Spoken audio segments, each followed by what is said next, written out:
Kamis 8 April, para dosen dan karyawan Unikal menerima vaksin COVID-19 tahap kedua dosis kedua di gedung di Unikal. Sedangkan dosis pertama vaksin COVID-19 pada Kamis 25 Maret lalu. Ada 98 dosen dan karyawan Unikal yang terdaftar mengikuti vaksin COVID-19 tahap kedua untuk dosis 2 ini.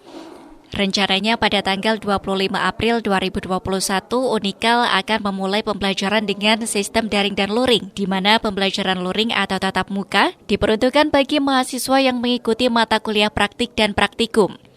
Menurut Wakil Rektor 1 Unikal Halimah, setelah UTS atau pada tanggal 25 April 2021, Unikal akan melakukan pembelajaran secara daring dan luring. Hal itu dikarenakan jumlah mahasiswa Unikal kurang lebih 6.000 mahasiswa. Sehingga jika luring, jelas tidak cukup karena harus ada jarak. Sedangkan mahasiswa yang mengikuti perkuliahan secara luring adalah mahasiswa yang mengikuti mata kuliah praktik dan praktikum. Itu pun jumlah mahasiswa yang di dalam kelas 50% dari jumlah kapasitas kelas tersebut. Namun ada beberapa laboratorium yang tidak boleh digunakan, di antaranya laboratorium komputer, laboratorium bahasa, laboratorium kimia, dan laboratorium farmasi.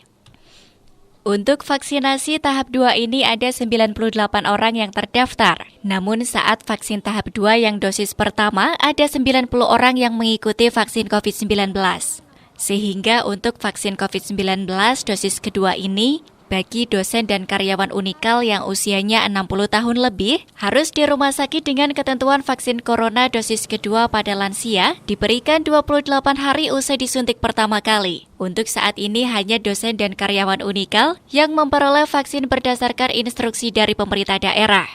Ya, jadi rencana setelah UTS, ini kita melakukan pembelajaran secara hybrid, jadi mix gitu ya, antara daring dan luring.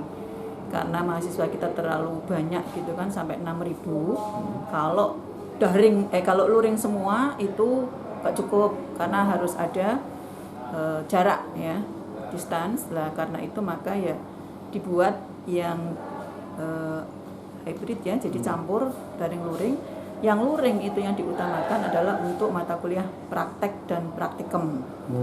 Jadi itu. Nah, nanti itu pun di dalam kelas paling kapasitasnya adalah ya 30% maksimal dari jumlah kapasitas di kelas itu.